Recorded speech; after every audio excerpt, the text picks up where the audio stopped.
This meeting is being recorded. Yes, we can see. Okay. Awesome. Great. Well, thank you everyone for joining. That was such a beautiful intro. So we're going to discuss climate and disability justice and how they interconnect with each other and why it's important to talk about.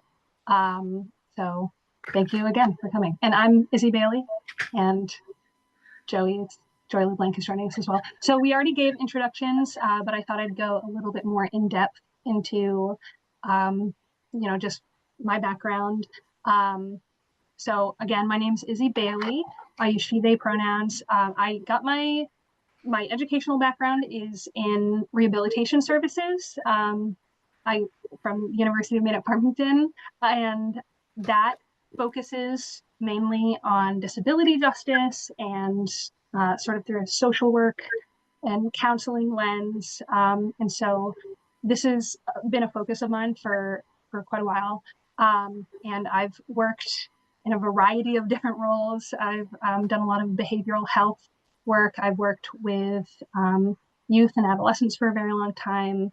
My most recent position was in health equity in the public health world. And now I'm working with the Division for the Blind and Visually Impaired, where as a rehabilitation counselor, I support blind visually impaired people in accessing necessary services, accommodations for employment, just general advocacy work in that space. So yeah, Joey, do you want to go ahead and introduce yourself? Thank you, Izzy, and thank you guys so much for having me. I'm glad to be here. I'm Joey LeBlanc, he, him pronouns, and I did my freshman year at the College of the Atlantic, but then I transferred to UMF, and me and Izzy lived together actually, and I studied philosophy and religion and art, and I was really interested in a kind of, I guess, ethics applied to life. So I did an interdisciplinary master's at UMO, and on sort of regional Franco-American studies and stuff. But my graduate assistantship was running a mentoring program with college students and youth in local schools.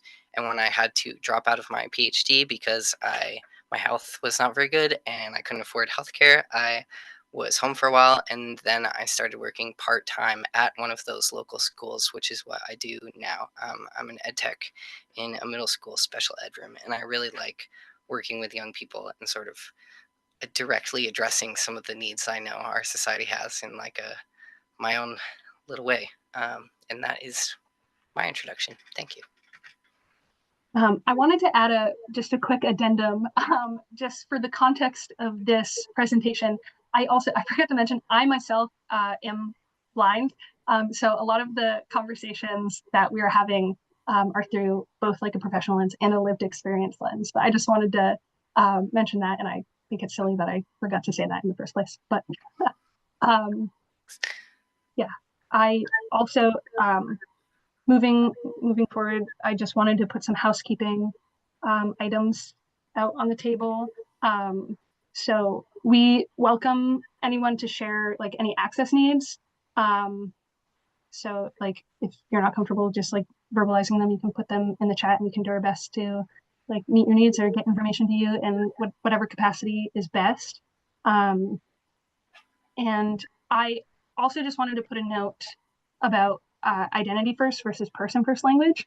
And that there is a conversation going on in disability spaces about how to refer to disabled people.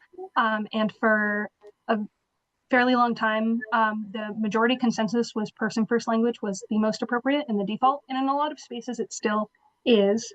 And person first language looks like prioritizing the person before the disability in a sentence. So a person who is disabled, in my case, that would be a person who is blind. But in a lot of disability spaces, people are shifting more towards identity first language. So recognizing the importance of a disabled identity and putting that identity first, just like you would with other identities. So like I am personally, like I prefer like a blind person, or, I oftentimes in this presentation will probably refer to disabled people and putting that identity first, using identity first language. But I wanted to put a note about that because everyone has different preferences, and I wanted to be considerate of that and just show that I'm being intentional, and it's totally your choice how you choose to refer to yourself or others. So I wanted to make a note about that, and also to share a content warning. I think this presentation, just in its title and the way it's been marketed, is pretty clear, but we will be discussing ableism and climate change, and that includes natural disasters. And unfortunately, in talks of ableism and climate justice, that at times can lead to conversations about eugenics, which is unfortunate. But I just wanted to put that out there. And if you're not up for that conversation, I totally understand. But I just wanted to have some housekeeping rules, or not rules, but just info. So. Thank you. I also want to note, I can't see the chat. So if there's anything that people are directing to me, I can't actually see it. And that's my housekeeping additional note. Thanks. Whoops. All right. So I am sure most people here know that our climate is changing. And one disclaimer that I wanted to make is that I'm not a climate scientist. I'm definitely approaching this from more of a disability justice lens, but I am, a person who grew up very influenced by the conversations around climate change. I grew up seeing increasing natural disasters and rising temperatures, and experienced pretty significant climate anxiety and climate grief. So in some regards, I feel able to talk about climate and climate change. But so with that, what we have been seeing has been pretty significant, like I just mentioned, natural disasters. I know in Maine last winter was really, really difficult for a lot of people. We had, I know I live in the Kennebec Valley, and we had some pretty significant flooding. I know a lot of coastal areas had pretty significant flooding as well.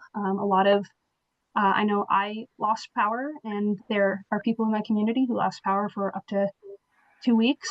And across the country and across the world, there is a variety of terrible shifts happening with just the climate and weather patterns, and wildfires and hurricanes and intense storms and rising temperatures and intense bouts of cold. So just for context, that is what we're looking at. Even I'll say this year, like I experienced the storm in December that many of us did, and the loss of power and all that. But I also have like farmers in my family, and this year was like the first year this new, not virus, but some almost like a plague has come this far north and really affected a lot of crops in my family's, like strawberries, like we're all taken out by this new disease. And that's another just like easy to see unfortunate like thing that's happening with our climate. So how does this impact the disability community? Izzy, do you want to start with this? Yeah, so along with these events, there are some expected interventions that typically take place. So one of them being mass evacuations. I see that especially with hurricanes, and I see that pretty frequently with wildfires.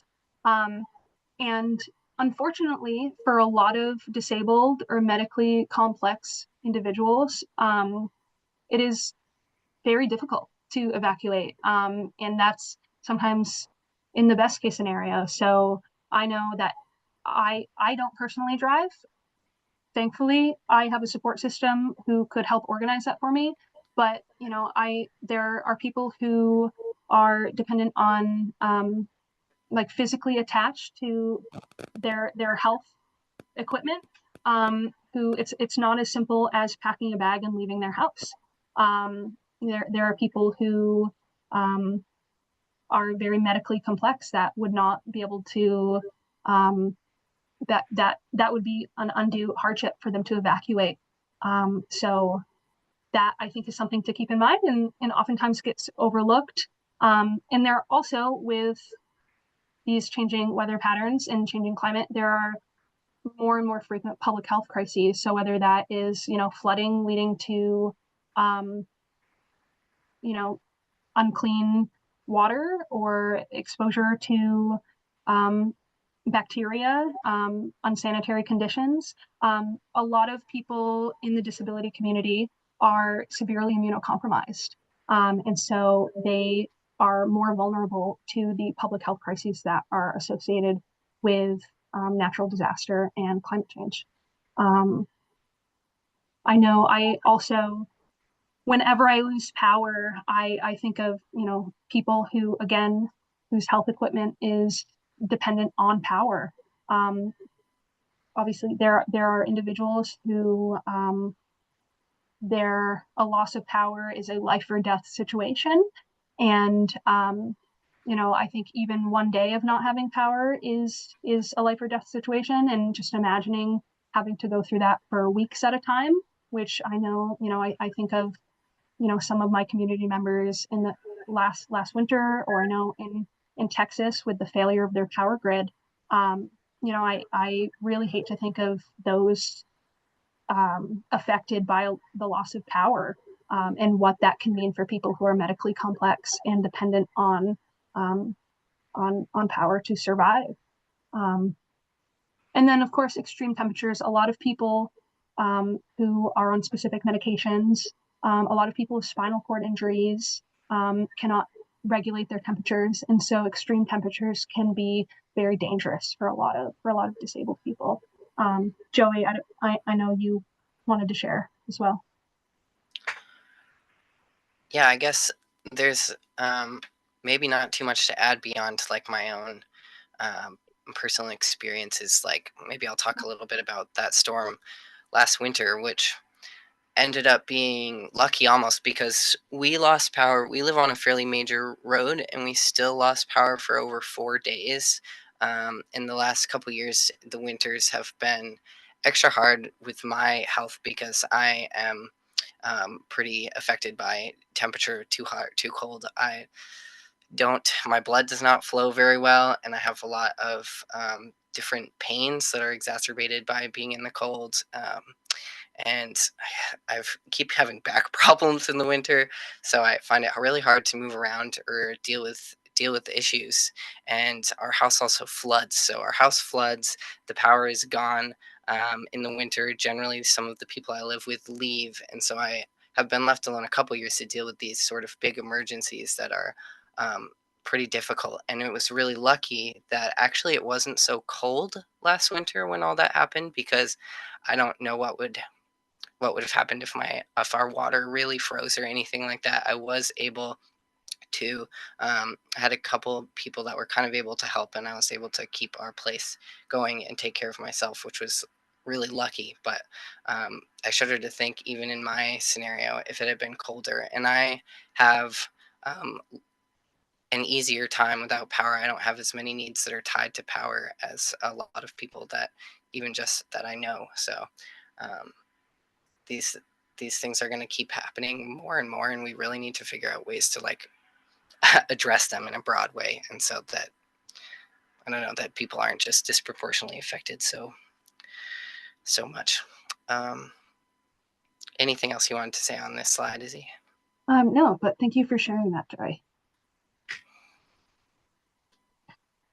So in talking about advocacy work, climate advocacy work, I wanted to highlight some of the missteps that have been taken. So I'm sure many people remember the Save the Turtles initiative. I'm trying to remember what year that was in, but I remember being in college. And I think this is a great example of something that is very well-meaning, that did not take into consideration the needs of disabled people, and really, really backfired for a lot of people and made life considerably more difficult. So for those who don't have that context, there was an initiative to limit single-use plastic, specifically plastic straws, and I believe it was in response directly to a video of a sea turtle with a plastic straw stuck up its nose. And that, I think,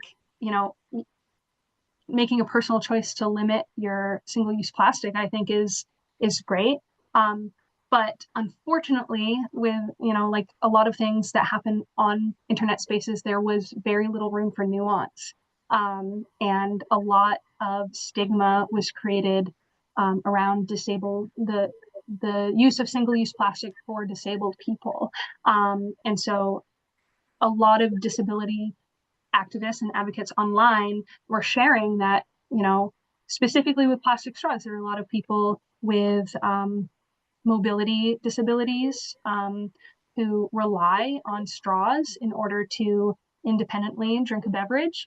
There are a lot of people who, the solution of a reusable straw, they would not be able to independently clean that. So there was a push to say, hey, you can go without your straw, but I need to use a straw. And that became a metaphor for a larger issue of a lot of times people who are medically complex or disabled, just by the nature of their disability, use more single-use plastic. There are a lot of instances where it is easier to buy a prepackaged item that is pre-cut and use that even though it's covered in single-use plastic than it is to, some people can't independently cut that piece of fruit or whatever is packaged, so and then there are a lot of medically complex people who depend on single-use plastic to survive. There's a lot of medical equipment that by nature of sterilization is not reusable, and so that became really blown out of proportion at that point in time, and it created a lot of stigma for disabled people, and it really opened up a glaring issue within the climate advocacy community, really, that, I think sometimes there can be this attitude of, if you're not doing something perfectly and in the way that an able-bodied person could do this thing, then you're destroying our planet and you're fully responsible for the destruction of the world we live in, which is just not the case. The appropriate amount of plastic has been decided by able-bodied people without the consideration of disabled people. And really, once we dive deeper into conversation, it's not necessarily, a disabled person using their medical equipment that is causing the destruction of our Earth at the end of the day, really. But it created a lot of stigma, and it was relatively unsafe to be online and share access needs and be a part of that conversation for a long time. And there are many instances of conversations like these happening within the disability and climate community. But I thought I would give that example specifically because it was a big one. I also know that there's often like an overpopulation narrative that sometimes can be thrown around in terms of like the preservation of our Earth and climate change. And unfortunately, that conversation can almost always be a dog whistle for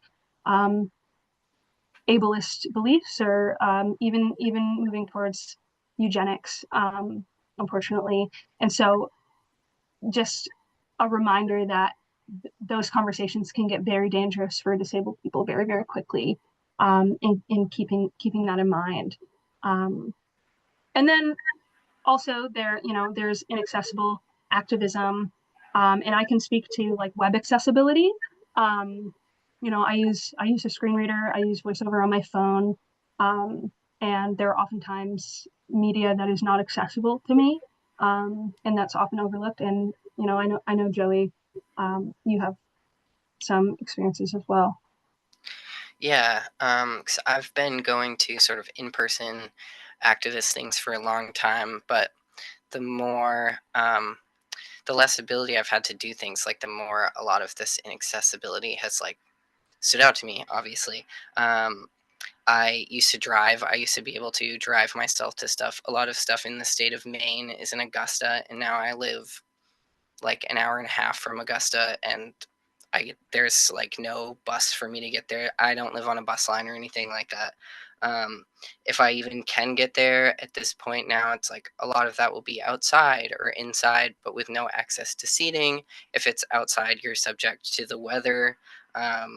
And if it's inside or outside, like a lot of people don't wear masks anymore. There's like a lot of different considerations that people don't really take, and a lot of levels where activism gets really inaccessible for a lot of people. So it is great that like there is this bigger access point online, but there's still like so much that should be considered so that people are able to like participate in different ways and actually can be there in person, because a lot of that could be accommodated for.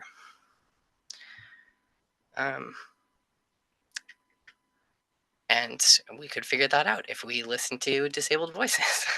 Yeah, thank you. Yeah, so one of the, I think the biggest solution to a lot of these blunders or issues is including the voices of disabled people. So, I like to give the example that I work with blind people and visually impaired people, and even within that small fraction of the disability community, no two people have the same access needs. You can have someone who uses magnification, and you can have someone who uses a screen reader, and then everything in between. And so my point in saying that is that everybody's access needs are different, and I don't think anyone would expect someone to be able to fully anticipate the access needs of every single person, but allowing people a seat at the table so they can share their lived experience and share their needs, really can highlight some of the glaring holes in our strategies in advocacy. So, I mean, I like even having conversations like these. I think it's a great path forward to discussing, what might be missed.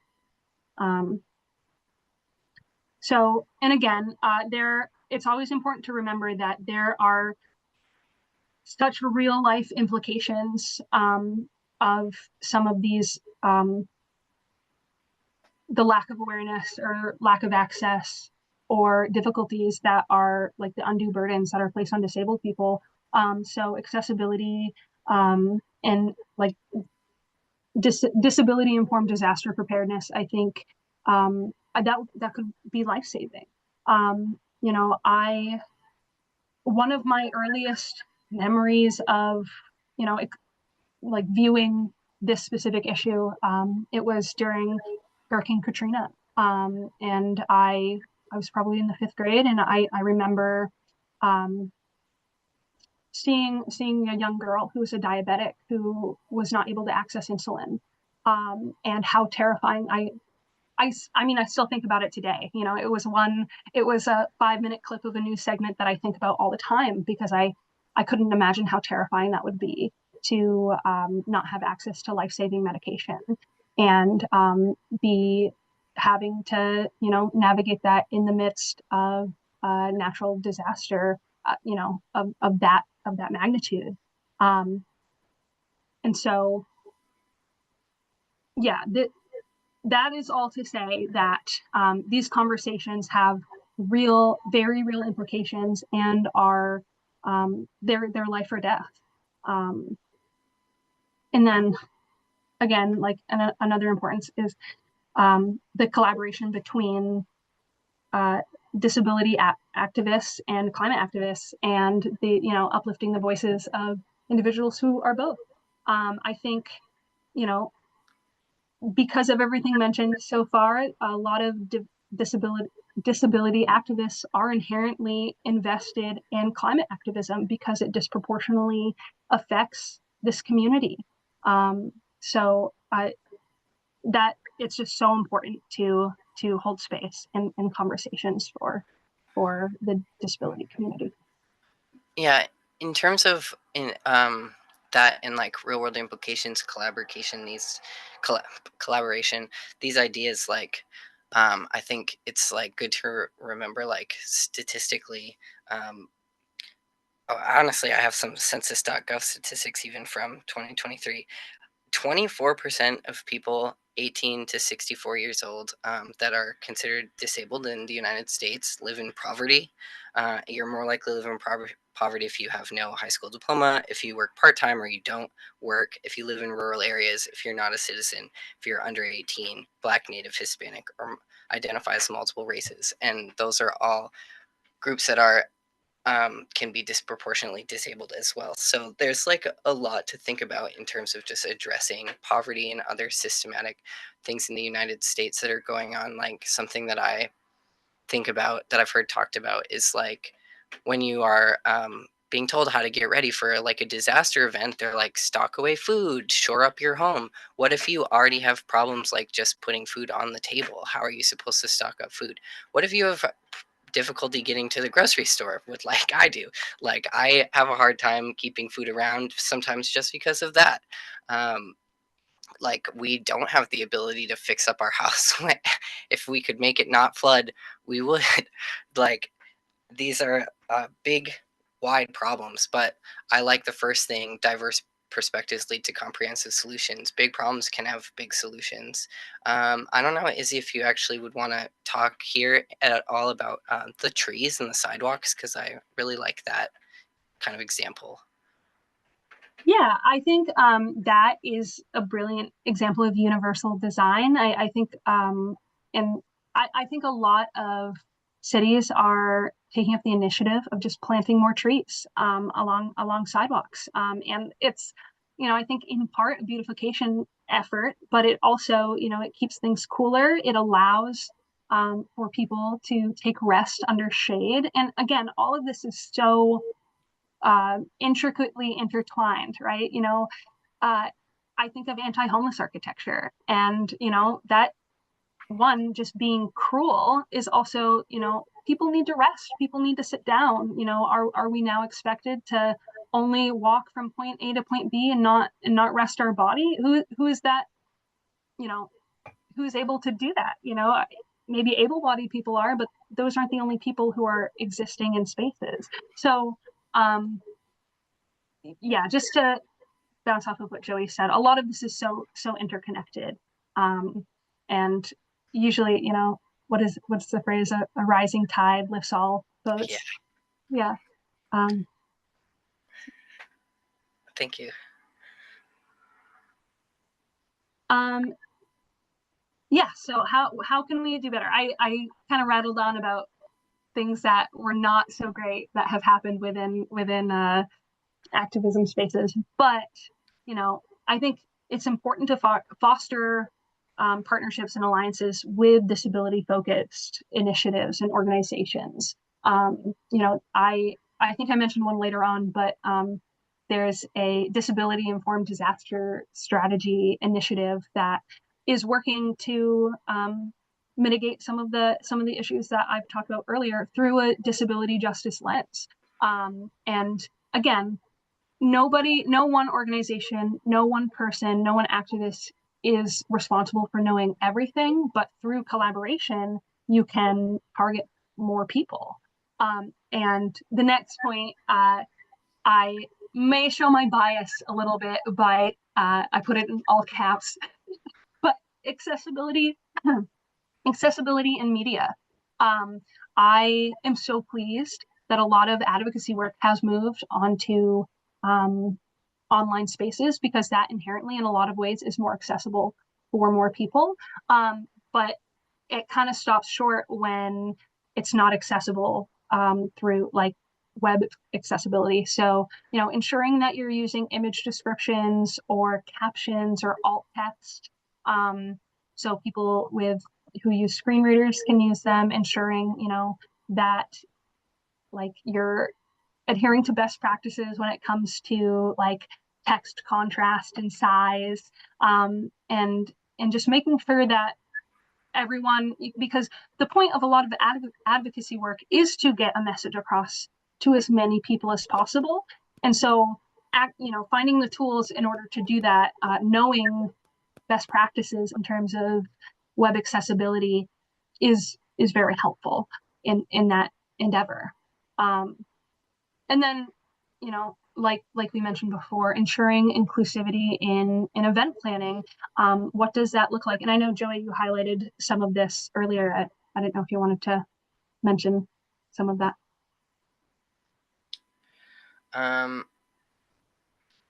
don't know. It would be starting to address those things. Like, Yeah. I mean, a big thing in Maine that's kind of bigger than event planning, but it's just like a transportation system that can get people to those events. Or if you are involved in planning them, like, can you look at, is there ways that you can like have buses come from different locations or different things like that to make sure people even can get there? And then having things like interpreters and plenty of seating and asking people to mask, especially in like times where there's lots of sickness and different things like that. There's a lot that can be done and a lot of guidance out there that's available if people are willing to kind of look for it and put it in practice. Thank you.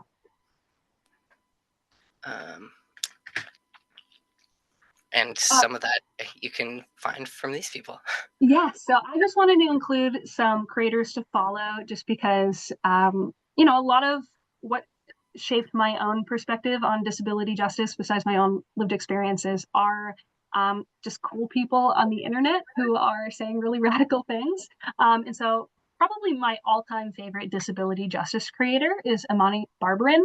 And she goes by Crutches and Spice on Instagram. And I think on Twitter or X, she goes by Imani Barbarin. But she is primarily a disability justice activist, but she her background is in communications. So she has a lot of really awesome series about breaking down topics of communications, accessibility in general, current events, and puts them through a disability lens. And I always find her work so insightful. And then specifically, Daphne Frias is, and her handle is at Frias_Daphne. It's pictured on here. And she is a environmental activist and a disability activist, and she, that's her lived experience, and she puts out a lot of really awesome content as well. And that's her, I believe that is her Instagram and Twitter handle. And then Aina Kelly Costello, she is a writer.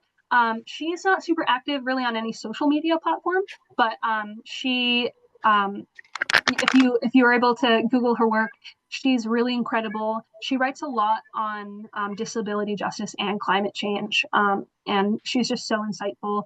And I highly recommend her work. And then I mentioned earlier the Partnership for Inclusive Disaster Strategies, and they're at Disaster Strat on X or Twitter, and I believe Instagram.